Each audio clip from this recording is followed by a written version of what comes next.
buenos días, amigas y amigos. Sean todas y todos cordialmente bienvenidos una vez más a este su espacio Verdades y Visiones, aquí por Canal 21. Bueno, hoy queremos tocar varios temas que están dentro del contexto nacional y que pues requieren de alguna reflexión, de algún análisis para poder llevar adelante el entendimiento de qué es lo que está ocurriendo. Y quiero comenzar el programa del día de hoy hablando de los acuerdos que firmaron representantes de un sector de la oposición con el gobierno, acuerdos que se firmaron en Barbados y que pues adelanta de alguna manera muy privada el gobierno de los Estados Unidos con el gobierno de Venezuela. Y estos acuerdos de alguna manera tenemos que verlos como algo significativo, dada la importancia en el marco que se está viviendo de la crisis socioeconómica en cuanto a lo que tiene que ver a la flexibilización de las sanciones en áreas tan importantes para los venezolanos como son las del petróleo y el gas. Ese espacio que nos están en este momento brindando, producto de las conversaciones que se adelantan, pues de alguna manera hay que verlo en el camino positivo, porque viene a aliviar, decimos nosotros viene a aliviar y esperemos que así sea, pues un poco la situación, subrayo, económica que tiene el país, el ingreso de esos recursos que se puedan dar pues producto de las ventas del petróleo, del gas, va a ayudar a las arcas del Tesoro Público para solventar situaciones de este tipo. Esperamos que así sea y que todos los recursos que vaya a recibir el gobierno nacional de Venezuela sean en esa dirección, que vayan tomando el camino de poder minimizar el impacto negativo que tienen hoy los hogares venezolanos producto del alto costo de la vida, de la dolarización de la economía, así el gobierno no lo quiera reconocer, y los muy bajos ingresos que tenemos en moneda nacional con el bolívar. Y que además esta situación de devaluación permanente que ha sufrido nuestra moneda no se ha visto reflejado en una política pública para subsanarla en un momento determinado, sino que a través de algunos paños de agua tibia que ha venido aplicando el gobierno, con incrementos salariales que redundan en la especulación, que lo que hacen es elevar la inflación, pues deja mucho que desear de los verdaderos entendimientos que tiene que haber entre el sector productivo del país, sector privado, sector público, para que los venezolanos no sigan siendo maltratados desde esa perspectiva. De forma que ese acuerdo, ya hablándolo desde el punto de vista de lo que puede ser la vía económica, el ingreso económico, el auxilio que pueda tener el gobierno en cuanto a esos recursos, sirva para mejorar también la situación de los venezolanos, y que ya vamos a estar hablando de eso porque hay algunas protestas que se anuncian. Pero no quiero salirme del marco del acuerdo. Entonces hablaba de la flexibilización en el caso de la comercialización de petróleo y gas que puede hacer venezolana con diversas empresas internacionales y otros gobiernos. También en el marco de lo que se firmó hay mucha duda por lo que ha venido de alguna manera ofertando algunos representantes o anunciando algunos representantes del gobierno en el caso del tema de las inhabilitaciones, cosa con la que no estamos de acuerdo. Pero por allí un representante del gobierno dejó ver que eso no estaba en el convenio y que se iba a respetar lo que estaba establecido, lo que se había dejado por escrito. Sin embargo, el representante de Venezuela, en este caso el señor Gerardo Blay, ha anunciado que el tema de las inhabilitaciones sí está contemplado en el marco de ese acuerdo, que no es de forma automática, pero que hay un proceso que se abre allí para subsanar ese tema que de alguna manera ha venido afectando la participación de dirigentes o líderes de oposición en el escenario de elección popular, en cargos de representación popular.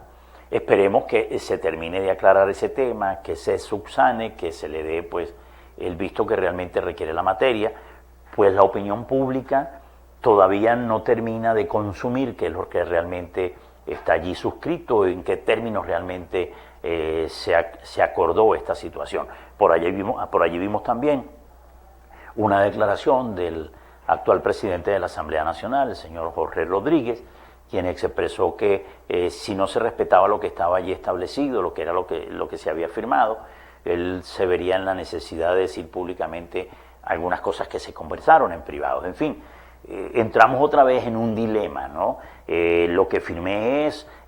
o lo que yo firmé no es, cuál es la interpretación que cada quien le da al asunto. Otra situación que está dentro del contexto de ese acuerdo tiene que ver con las garantías que se le brinden a los venezolanos para que exista un proceso electoral transparente,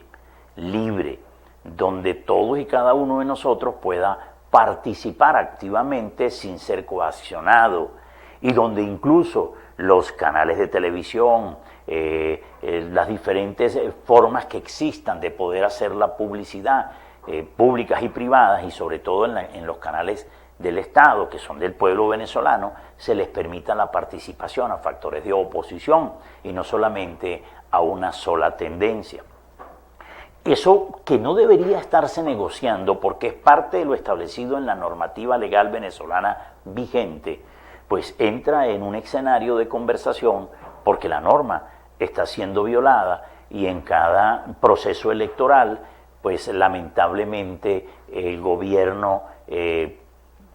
toma ventaja de su posición como gobierno y a un lado dejan a factores de oposición, negando participación activamente, negándoles canales de espacios en canales de televisión del Estado específicamente para poder pronunciarse, para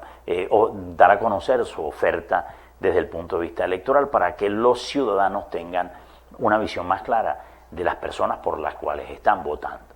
Entonces, lo repito, eso que está en la ley, que no debería ser parte de una negociación, entra precisamente producto de la violación que existe a la normativa legal. Adicional a ello, a estos acuerdos que se están llegando, existe también dentro del marco de las acciones, dentro del aspecto electoral, hechos que no pueden seguir ocurriendo, como por ejemplo que el Plan República, que está para resguardar las instituciones, la seguridad de los ciudadanos que acuden a votar, termine siendo un participante activo del proceso, cuando no debe de serlo, cuando debe haber un factor de equilibrio en cada una de las cosas que se están desarrollando. Ya el gobierno de los Estados Unidos comenzó pues a bajar las licencias que tienen que ver con este sistema que les hablaba al principio, para efectos de las comercializaciones, de la apertura, de la flexibilización que se da. El marco de esos acuerdos está establecido para un lapso de 6 meses y voceros de los Estados Unidos también han expresado que en esos 6 meses el gobierno de Venezuela tiene que haber dado muestras suficientes sobre el tema de las inhabilitaciones y el marco de todo lo que ya les comentaba con efectos que tienen que ver con la ley. Hay una situación que indudablemente también llama poderosamente a la reflexión y tiene que ver con lo que de alguna forma acontece en el marco de lo que se suscribe, ¿no? En años anteriores se han suscrito convenios, se han suscrito acuerdos, se han firmado y al final han sido violados, no se han realmente establecido o desarrollado las pautas allí fijadas. Y esa violación también, al dar la palabra, a firmarla, no cumplirla, pues llama poderosamente la atención en saber si este convenio que están haciendo actualmente realmente va a ser desarrollado a plenitud, como lo han planteado las partes en este momento que lo han suscrito, del gobierno venezolano, el gobierno de los Estados Unidos y un sector de la oposición en Venezuela. Vamos al corte, ya regresamos.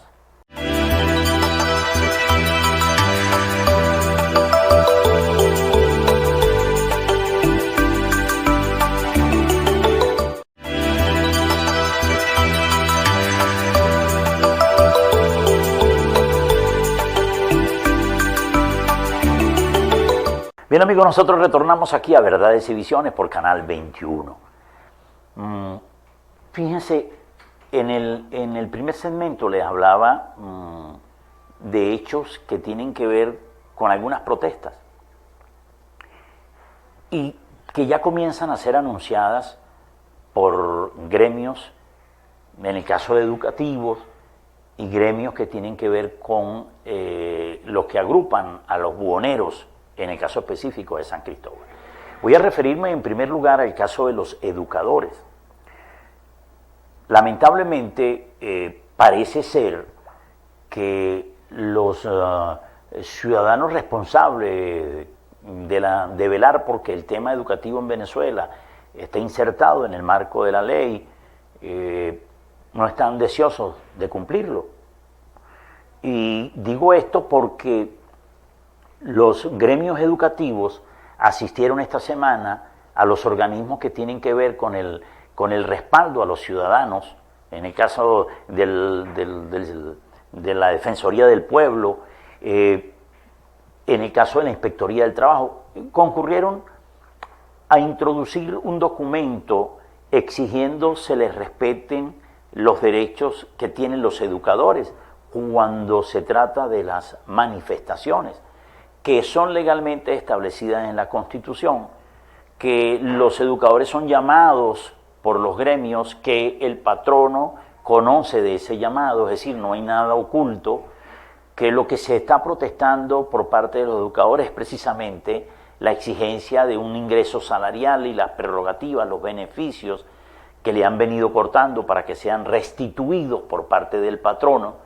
y que lamentablemente cuando los gremios han entregado a sus afiliados las constancias de asistir a estos eventos, entonces están siendo rechazadas por órdenes de los directores de educación del Estado o de la zona educativa, a los directores de las escuelas, están siendo rechazadas estas constancias de asistencia a estos eventos. La normativa legal que han convenido tanto el patrono como los gremios establece el marco de la entrega de esa constancia cuando el afiliado, en este caso el educador, asiste a las asambleas o asiste a cualquier llamado que hagan los gremios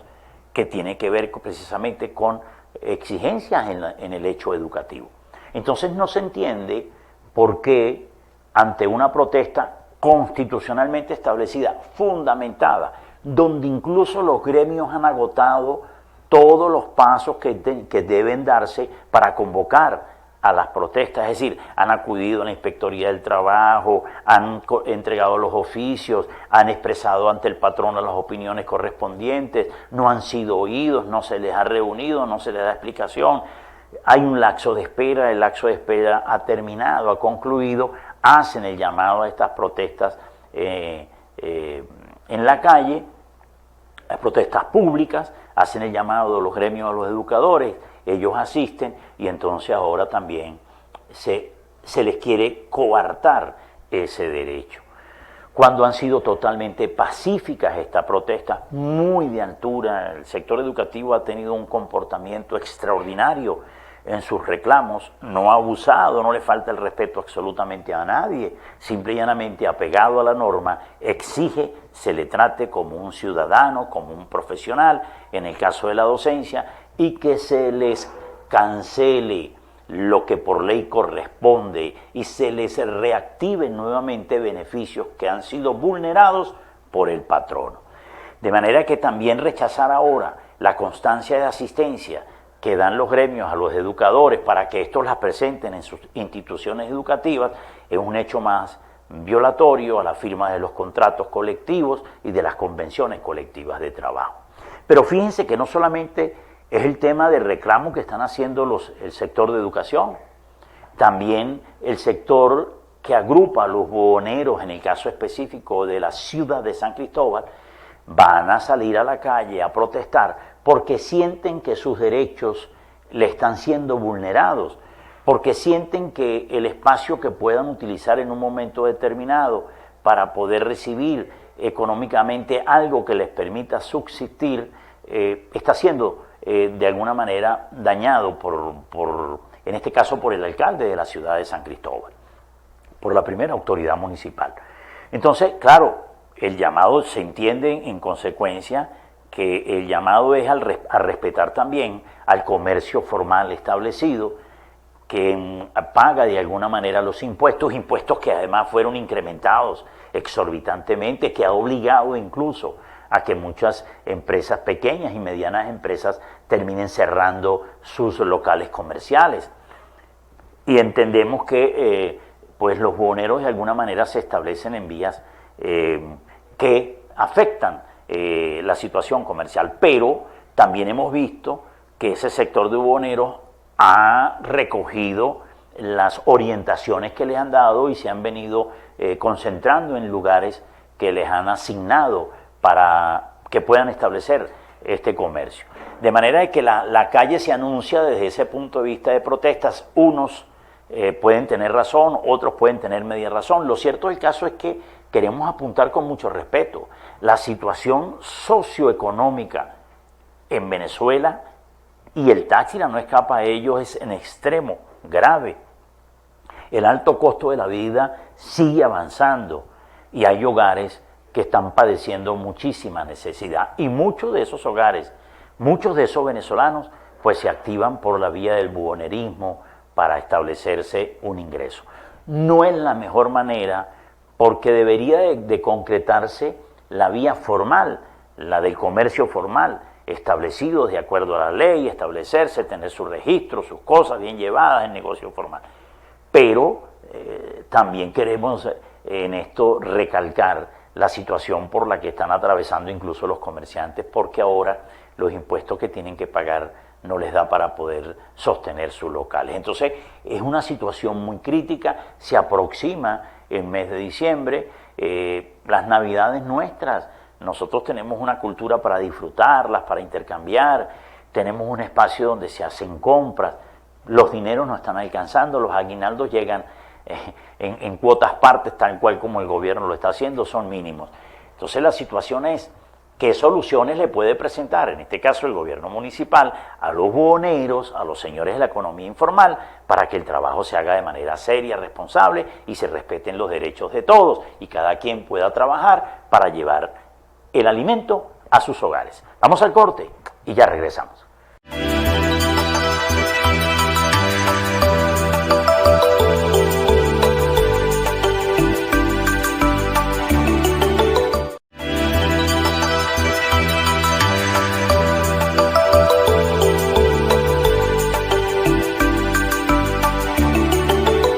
Bien amigos, retornamos aquí a Verdades y Visiones, Canal 21 como siempre. Dispuesto a llevar la información que tenemos a mano a ustedes. Y fíjense que con ese tipo de información, a veces uno como ciudadano venezolano se pregunta, ¿qué está pasando con las instituciones en este país que dan una información y la información que dan no se cumple? ¿Qué está sucediendo?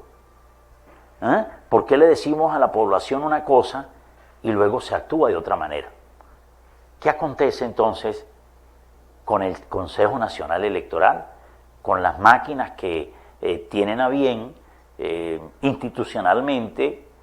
para que sean llevadas a los sitios, a diferentes municipios del Estado, para que la gente, los nuevos votantes se puedan inscribir, quien no se ha inscrito lo puede hacer, quien tiene que actualizar dirección o cambio de residencia lo puede hacer? Se dio un listado, se publicó nacionalmente, la gente lo aplaudió. Qué bueno que salieron las máquinas, qué bueno que se active el sistema electoral, qué bueno que el registro electoral desde ya pues se ponga a disposición de los ciudadanos para que todos puedan inscribirse, cambiar su residencia, actualizar sus datos, lo que sea, pero que nos permita poder expresarnos en las urnas electorales el próximo año y en los venideros procesos. Entonces no se entiende cómo las máquinas son llevadas a algunos municipios, son llevados no a lugares públicos, no a lugares donde puede acudir todo ciudadano, sino que son llevados a casas particulares. La gente no se entera de que allí está la máquina para hacer el registro electoral, sino que pareciera ser se lo están dando a un sector, en este caso a los afiliados o simpatizantes del gobierno, para que se inscriban. Y al resto de la población que tal vez es disidente, digo tal vez porque no tenemos una bolita mágica para decir que es que son disidentes, pero se les deja por fuera de esto. Las denuncias están allí, alcaldes de algunos municipios de nuestro estado han denunciado, e incluso han mostrado a través de videos dónde están las máquinas en casas particulares y la negación de acceso a personas distintas a las que supuestamente tienen allí marcadas en un listado tal vez para que puedan hacer su inscripción o cambio de residencia. Pero también dirigentes políticos de oposición han señalado esta misma situación porque no todas las máquinas han llegado a los municipios, es decir, hay muchos municipios, más de 13 municipios en el estado Táchira que no han llegado, a los cuales no han llegado las máquinas para hacer el debido proceso del registro electoral de los ciudadanos, para que puedan sufragar en este y todos los procesos electorales por venir. Entonces, cuando decimos esto lo hacemos con mucha responsabilidad porque, a ver, el Consejo Nacional Electoral, más allá de tener una marca por un partido político, es un ente que tiene que mostrar muchísimo equilibrio hacia los ciudadanos y lo que es el registro y todo el proceso con el que tienen que ver, que es un proceso muy serio además, no es algo que se puede ver alegremente e irresponsablemente, es un proceso serio, estamos hablando del registro electoral de los ciudadanos venezolanos quienes van a sufragar en los procesos electorales. Entonces, si se da la lista y se anuncia que a partir de tal fecha hasta tal fecha estarán las máquinas electorales en todos los municipios del estado Táchira, para hablar de nuestro estado, y eso no se cumple, allí comienza a perder entonces un sentido de seriedad, de responsabilidad y de compromiso que se dejan a un lado para vincularlo entonces a un hecho muy particular, excluyente, diría yo en este caso, para beneficiar a un sector y dejar a un grueso por fuera. El llamado entonces a las autoridades del Consejo Nacional Electoral. Ustedes en esto tienen que marcar una pauta, ustedes en esto tienen que darle muestras de confianza a los electores. Mucha gente ha apostado a la abstención, nosotros no. Nosotros siempre hemos llamado a votar, pero tiene que abrirse el proceso para todos, porque si no, entonces tendremos un ejemplo, 30 millones de venezolanos, de los cuales están inscritos 3, los 3 que le conviene a un sector en particular, y los otros 27. ¿Qué pasa con eso? Es un ejemplo, es un ejercicio que coloco sobre este tapete, cuando deberíamos estar orgullosos de que los venezolanos, su totalidad, los que son electores, los que están a través de la ley que se les permitidos para hacer ejercicio del voto, entonces, en vez de estar alegres porque eso suceda, actuamos de una manera distinta para alejar de las urnas electorales o no permitirles el derecho al voto a quien está esperando se le permita hacer su registro. Entonces, señores del Consejo Nacional Electoral, debe actuarse en responsabilidad, en corresponsabilidad de esta materia. Ustedes están obligados a emitir una opinión pública, a dar a conocer una opinión pública sobre las direcciones donde van a ser establecidas estas máquinas electorales. Y por supuesto, la propia gente de estos sectores, de estas comunidades, tienen que ser testigos de que el proceso se esté llevando con la mayor transparencia posible, porque de la forma en que lo hacen, lo repetimos, generan dudas, y las dudas apartan a la gente de las urnas electorales. No creo que esa sea la estrategia que esté generando el Consejo Nacional Electoral. Creo que debe ser a la inversa. Siento que la institución hay que protegerla y hay que permearla de acciones de esta naturaleza. Que todos tengamos nuestro corazón, sí lo tenemos. Que todos en un momento determinado nos vamos a expresar en las urnas electorales por quien nosotros deseamos, sí lo hacemos y lo haremos así.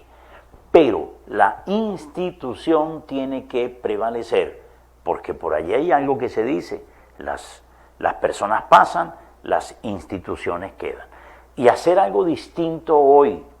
que mañana me lo puedan hacer a mí, y cuando yo reclame alguien me lo pueda decir, mire, pero es que usted cometió este tipo de delito, este tipo de hecho que no debió haber acontecido, no es bueno. Como que tampoco puede ser que porque alguien lo haya hecho, otro en un momento determinado de llegar al cargo también lo puede hacer. Hablo del cargo porque estoy hablando de la responsabilidad.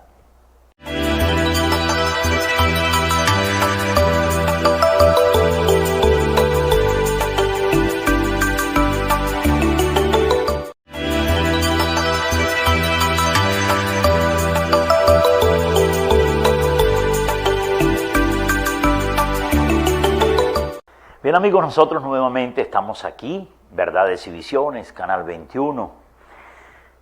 Este segmento quiero tocar un tema referido al partido Acción Democrática. Fíjense, los partidos políticos de alguna manera han venido siendo golpeados porque algunas cosas no se han hecho bien, los resultados no han agradado a la gente. También porque hay algunos factores que apuestan a la antipolítica y arremeten contra las instituciones partidistas, tal vez pensando que arrinconándolas les queda un espacio abierto para ellos actuar. Pero al final nos damos cuenta de que los partidos políticos son en extremo importantes para poder llevar la vida con base a la normativa, con base a los convenios, a la sana convivencia social. Son interlocutores bien importantes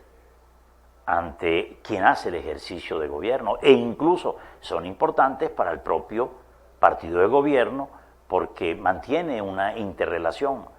para mejorar su situación en la gestión de gobierno. Entonces les decía que iba a hablar de Acción Democrática porque en ese partido se viene haciendo un debate interno que de alguna manera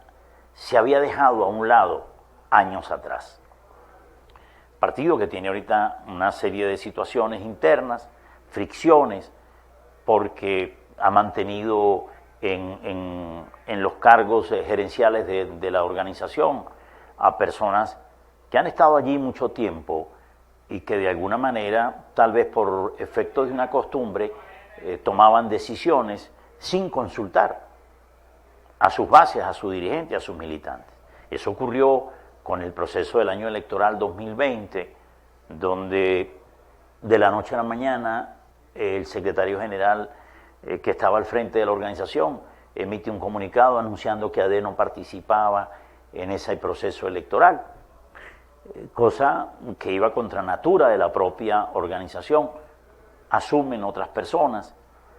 esas otras personas decidieron participar, la vía judicial, la intervención judicial, entonces elementos que se han dejado rodar en el camino, estrategias que se han dejado vender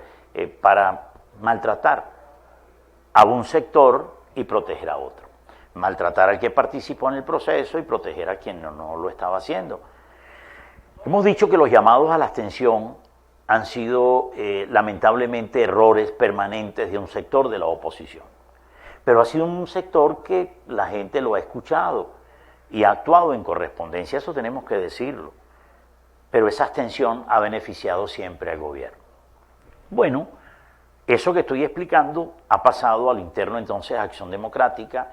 Desde el año 98 no presentaba un candidato presidencial, aproximadamente 25 años sin presentar un candidato propio para una elección presidencial. En el debate que se dio internamente, 7 candidatos colocaron sus nombres entre el electorado ADECO para que lo vieran, para que lo miraran, para que opinaran, y el debate se dio. Al final hubo acuerdos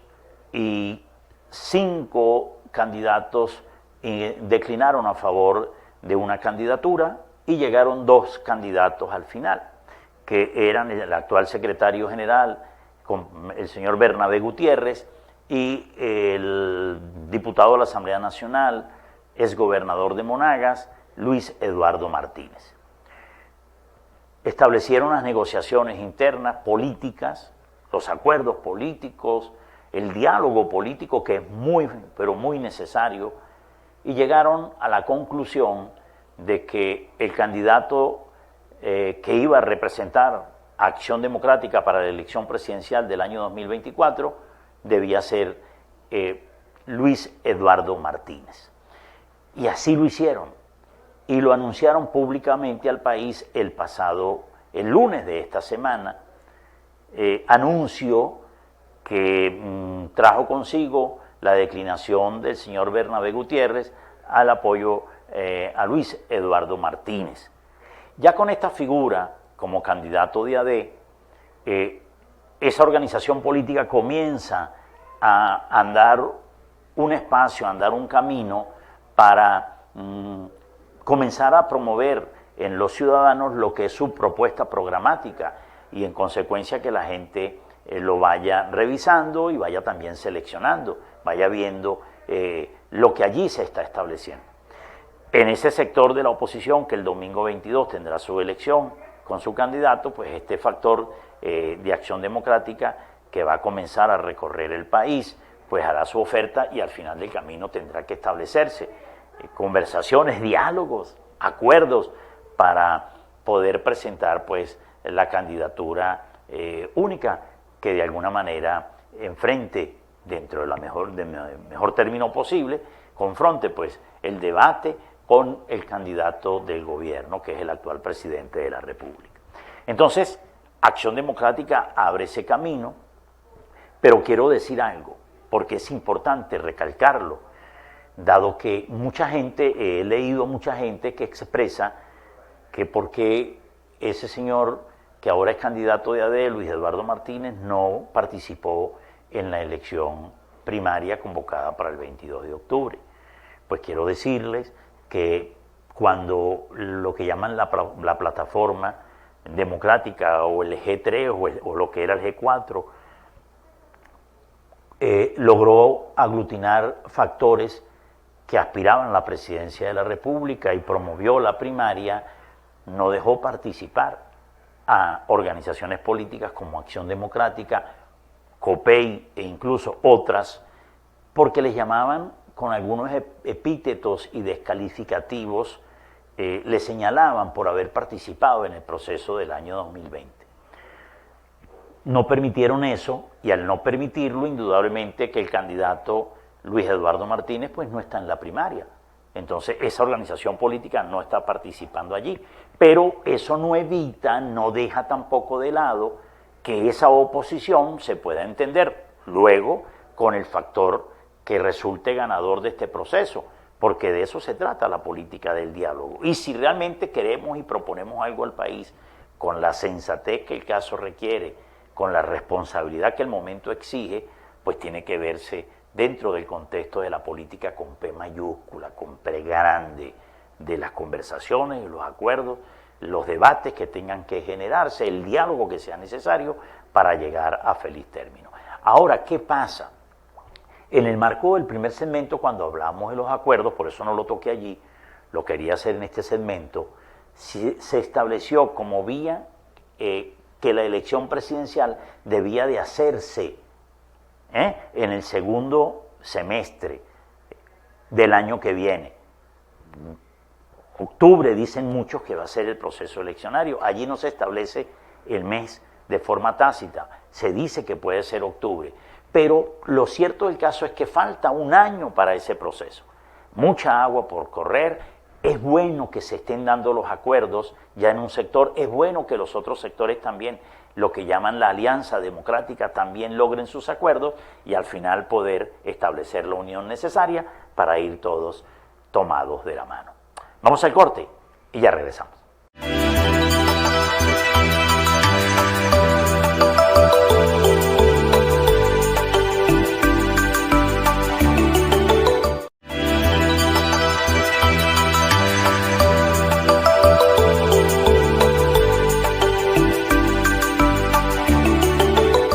Bueno, aquí estamos nuevamente, amigos, compartiendo con ustedes Verdades y Visiones, su amigo Arturo Molina a través de Canal 21.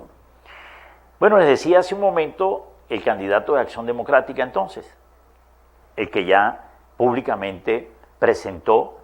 en una actividad de calle que hicieron el día lunes en la ciudad de Caracas.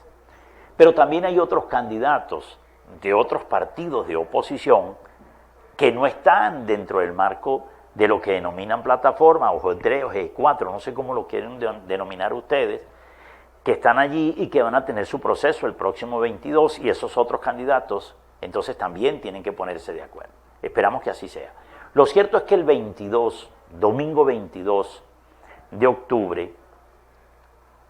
ese proceso de la plataforma, de ese sector de la oposición, porque la oposición es diversa, pero ese sector de la oposición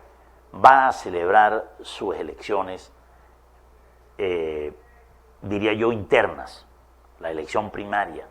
o va a seleccionar a su candidato en esa elección que le llaman primarias.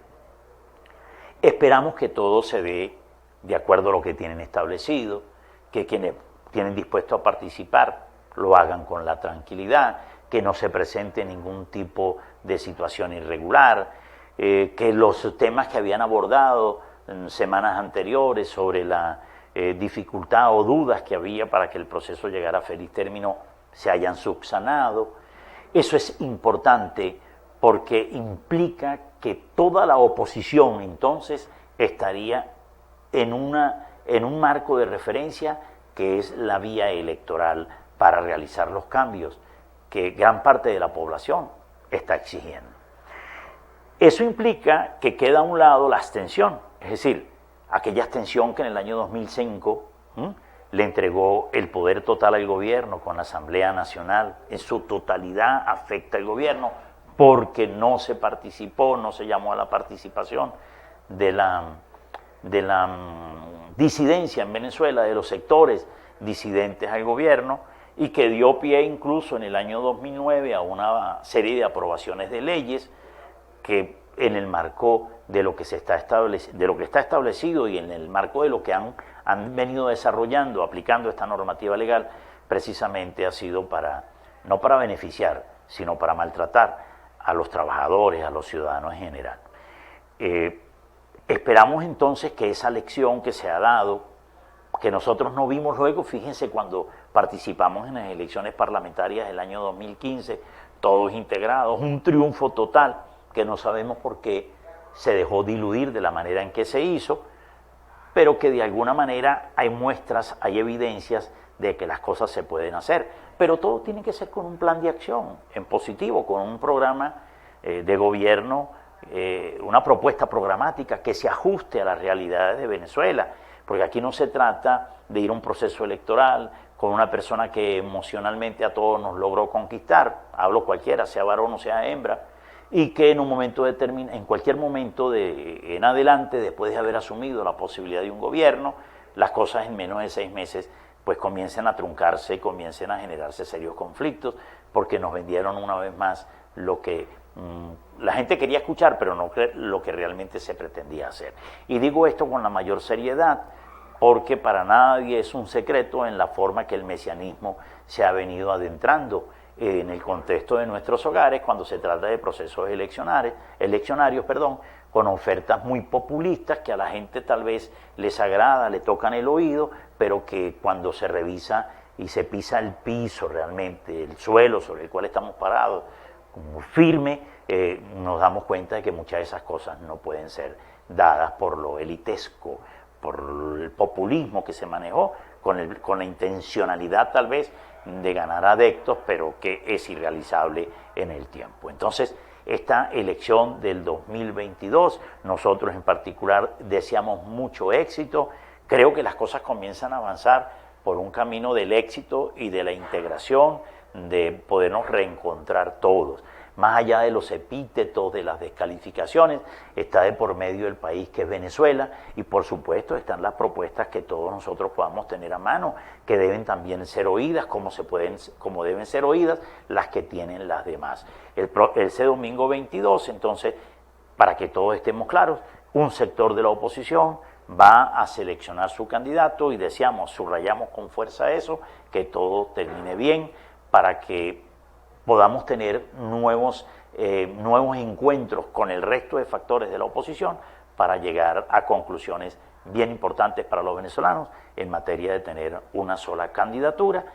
que enfrente al candidato del gobierno nacional. Bien amigos, hemos llegado al final de nuestro espacio, les invitamos para el próximo fin de semana, como siempre,